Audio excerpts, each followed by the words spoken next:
जी, आप सभी को नमस्कार। नए एंड का जो ये बात उठ रही है, वो उसमें कुछ नयापन नहीं है।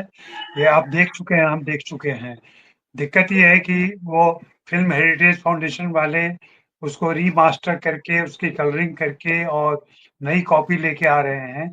लेकिन जिस एंड की बात हो रही है, वो एंड हमने देखा हुआ है।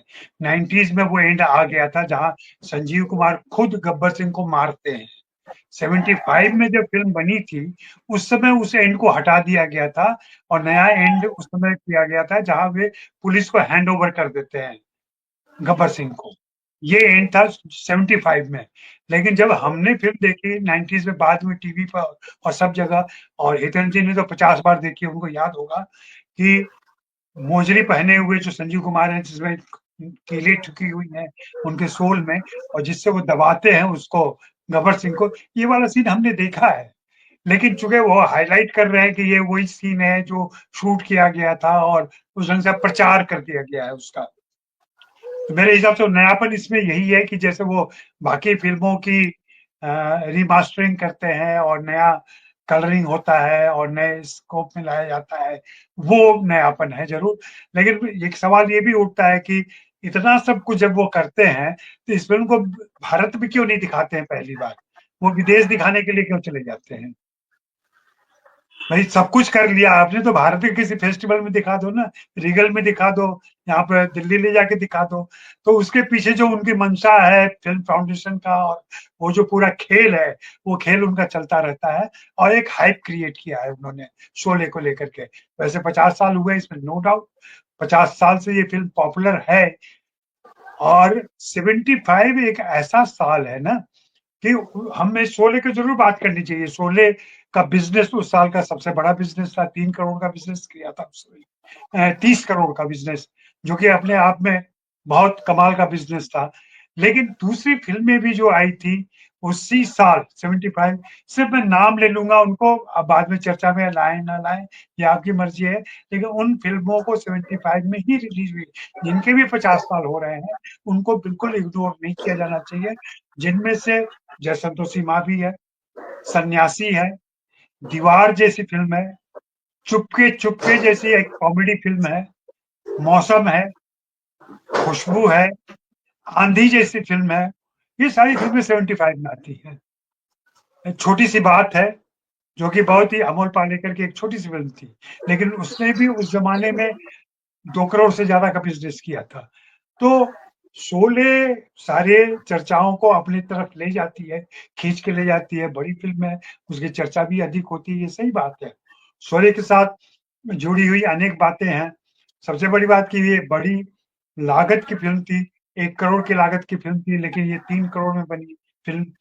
6 महीने, 3 महीने की बात सोची गई थी, 1 साल लग गए थे इसको बनने में। और इसमें उस जमाने के सभी टॉप एक्टर एक तरीके से शामिल हैं। आप चाहे वो संजीव कुमार हो या अमिताभ अमिताभ तो खैर नए थे अपेक्षाकृत, और बाकी सारे लोग हों। हम यहाँ पर उन लोगों का भी नाम लेना चाहेंगे, रमेश सिप्पी का नाम सभी लेते हैं, कलाकारों का नाम लेते हैं, गब्बर सिंह का नाम लेते हैं। इसमें जो दिवेचा साहब जो सिनेमेटोग्राफर हैं, इसके द्वारका दिवेचा, उनका द्वारका नाम दिवेचा लेना जी। बहुत जरूरी है। बिल्कुल। जी, द्वारका दिवेचा ने उस जमाने में, जब वीएफएक्स नहीं था, जब सीजीआई नहीं था, जब स्पेशल इफेक्ट नहीं था, तब जो ट्रेन के शूट किए हैं उन्होंने, इंट्रो सीन है गब्बर सिंह का, वो जो शूट किया है, या बाकी सारी चीजें। अरे इसका कमाल तो ये है कि आपको, शायद आप लोगों को मालूम भी हो ये बात, आम जनता को कितना मालूम है नहीं मालूम है, लेकिन जो जया बच्चन दिए बुझाती हैं, उस 1 मिनट के सीन को करने में 20 दिन लगे थे। 20 दिन उस शाम में, उस पर्टिकुलर मैजिक लाइट में उसको शूट करना था। उस मैजिक लाइट को कैप्चर करने के लिए 20 दिनों तक प्रयास किया गया। 20 दिनों में जाकर के वो सीन पूरा हो पाया था, जबकि सिर्फ 1 मिनट का। और दिवेचा साहब इस चीज के लिए माहिर माने जाते थे। और बताते हैं कि मैंने रमेश सिप्पी का खुद बयान कहीं पढ़ा था मैंने। रमेश सिप्पी ने कहा था कि पहली बार द्वारका दिवेचा से मैं जो प्रभावित हुआ था, वो AR कारदार की फिल्म थी, जिसमें दिलीप कुमार शूट कर रहे थे। और द्वारका दिवेचा अपने काम को लेके इतना कॉन्फिडेंट थे कि कारदार साहब जो फिल्म के निर्देशक, जो जाने माने फिल्मकार थे, उनके कट कहने के पहले उन्होंने कैमरा ऑफ करके कैमरा शिफ्ट कर दिया था, और जब पलट के देखा कारदार साहब ने तो दिवजा साहब अपना कैमरा लेके जा चुके थे। उनको मालूम था कि मुझे रीटेक नहीं लेना है। ये कॉन्फिडेंस जो डायरेक्टर, जिस सिनेमेटोग्राफर के अंदर है, वो सिनेमेटोग्राफर यहाँ जुड़ा हुआ था। और जबकि उनकी एज हो गई थी, उन्होंने 46 47 से सिनेमेटोग्राफी शुरू की थी। ये फिल्म 75 में आती है, लगभग 29-30 साल के कैरियर के। इसके बाद सिर्फ उन्होंने 3 फिल्में और की और उनकी डेथ हो गई 78 में। तो हमें उनको भी सलाम करना चाहिए। हमें इस फिल्म के जो प्रोडक्शन डिजाइनर हैं, जिन्होंने रामगढ़ का सेट तैयार किया, रामगढ़ के जो एक्चुअल लोकेशन को फिल्म के सेट के तौर पर बदला, जिनका नाम था, आपको बताऊं, श्री राम एडेकर या ऐसे कुछ नाम था उनका, मैं बोल रहा हूँ। राम येडेकर, राम येडेकर, हाँ, राम मेडेकर। राम येडेकर। फिल्म के यस। एडिटर साहब थे शिंदे साहब। और इसमें एक लड़की जो उस समय जवान लड़की थी, रेशमा पठान। रेशमा पठान के लोग नहीं जानते हैं, रेशमा पठान जी। हेमा मालिनी की डुप्लीकेट थी। हम्म। और सारे स्टंट सीन जो घोड़े जो टमटम पे होता है और भागने के सीन, हेमा मालिनी के सारे सीन उन्होंने किए थे, जिनसे फिल्म इतनी इम्पैक्टफुल बनती है। तो ये टेक्नीशियंस को हम भूल जाते हैं, हमें चेहरे याद आते हैं, हमें जय वीरू याद आते हैं, हमें गब्बर सिंह याद आते हैं, संजीव कुमार याद आते हैं, लेकिन जो टेक्निकल टीम जिसने इस फिल्म को बड़ा किया, और फिर बाद में ऑडियंस ने तो बड़ा किया ही है इसको, क्योंकि जैसा मैं शुरू से कहता रहा हूँ कि कोई भी फिल्म समय के साथ तभी बड़ी होती है जब उसका ऑडियंस का सपोर्ट होता है। और ऑडियंस ने इसको ऐसे गलत, हम लोग तो 75 में कितना, मैं 15-16 साल का था, और मुझे याद है मेरे कस्बे के चौराहे पर इसका रिकॉर्ड बजता था। वो जो आवाज आती थी गब्बर के आने की, उसके पहले करके जो आवाज होती थी, म्यूजिक जो बजता था, वो डरावना नहीं कहेंगे, एक अजीब सी जिज्ञासा, अजीब सा, मतलब वो जोश और सारी चीजें उत्पन्न होती, और फिर उसकी आवाज आती थी, कितने आदमी थे। तो ये सारा, और डायलॉग, जैसा कि सभी ने कहा है कि डायलॉग इसके गानों से ज्यादा पॉपुलर हुए थे। वो गाने में डायलॉग तो मंत्र की तरह हो गए थे, सभी के अपने पास, सभी के अपने मंत्र थे, उसके सभी के अपने डायलॉग थे जो संवादों को याद करते थे। हाँ, इस फिल्म में सारी खूबसूरती एक साथ जोड़ी गई थी। रमेश सिप्पी ने फिल्म बनाते समय ये बिल्कुल नहीं सोचा रहा होगा, क्योंकि जो फिल्म उन्होंने प्लान करके सोची, जो बड़ी बनाने की सोची, वो फिल्म तो सुपर फ्लॉप हो गई थी, शान उनकी, जो शोले के तुरंत बाद आई थी। शोले के समय उतनी तैयारी नहीं थी उनकी। हाँ, कुछ चीजें उन्होंने विदेशों से ली थी, विदेशी मेकिंग से ली थी, वेस्टर्न का स्टाइल अपनाया था,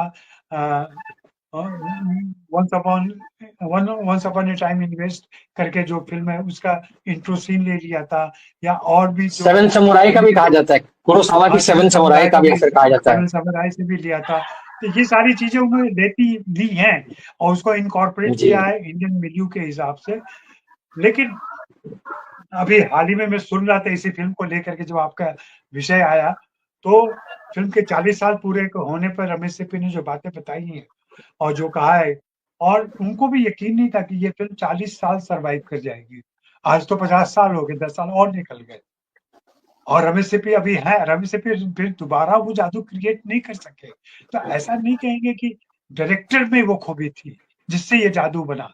ये जादू, जैसे कहते हैं ना, खिचड़ी पकते पकते, रसोई पकते पकते पक जाती है कभी कभी, वैसे ही फिल्म बन जाती है।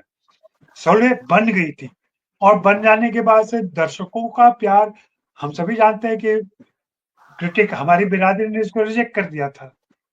शोले को छोले कहने लगे थे लोग, फिर सारा कहने लगे, सारे साउंड, सारी थ्योरी के बावजूद ये फिल्म नहीं चलने वाली और नहीं चलेगी। शुरू के हफ्ते में फिल्म फ्लॉप हो गई थी, घोषित कर दी गई थी। रमेश सिप्पी सोच रहे थे कि एंड कैसे बदली जाए। रमेश सिप्पी ने खुद बयान दिया है कि जब मैं थिएटर गया तो थिएटर में ऐसी खामोशी थी, न कोई सीटी बजा रहा है, न कोई ताली बजा रहा है, न कोई शोर हो रहा है, कि मैं डर गया था उस खामोशी से। अब मैं सोच रहा था कि कैसे इसको क्या किया जाए कि ये फिल्म चल सके। लेकिन 2 हफ्ते, 3 हफ्ते बीतते-बीतते ये फिल्म दर्शकों को पसंद आ गई। लेकिन इसके बाद भी इंडस्ट्री और फिल्म बिरादरी, फिल्म क्रिटिक की बिरादरी ने इसको एक्सेप्ट करने में अभी भी 6 हफ्ते का टाइम लिया। 2 महीने के बाद जाकर के उन्होंने माना कि हाँ, ये फ़िल्म चल रही है, ये फ़िल्म एक्सेप्ट हो गई है, और बाद में तो इतिहास गवाह है, सब कोई जानते जी, हैं कि फ़िल्म किस तरीके से बिल्कुल। बिज़नेस कर गई और बिज़नेस करती चली गई। इस फ़िल्म में बहुत कुछ है, अगर इस फ़िल्म को आप सर्च करेंगे, तो इस फ़िल्म में एडवेंचर है, एक्शन है, ड्रामा है, कॉमेडी है, सब कुछ है। जो भी इमेजिन कर सकते हैं इंडियन फ़िल्म के मसाले, वो सारे मसाले इसके अंदर हैं। जो जी, कट बिल्कुल, गया, बिल्कुल। जो टाइटल सॉन्ग कट गया, जो कव्वाली कट गई, जिसका अफ़सोस किया जाता है, पता नहीं वो भी रहता अगर फ़िल्म के अंदर, तो दर्शक कैसे एक्सेप्ट करते। आनंद बख्शी उस बात से बहुत दुखी थे कि उनकी कव्वाली कट गई थी, और जिस कव्वाली को उन्होंने खुद गाया था। उनको तो ये भी लगा कि अगर वो कव्वाली चल गई होती, तो बतौर सिंगर मैं एस्टेब्लिश हो जाता फ़िल्म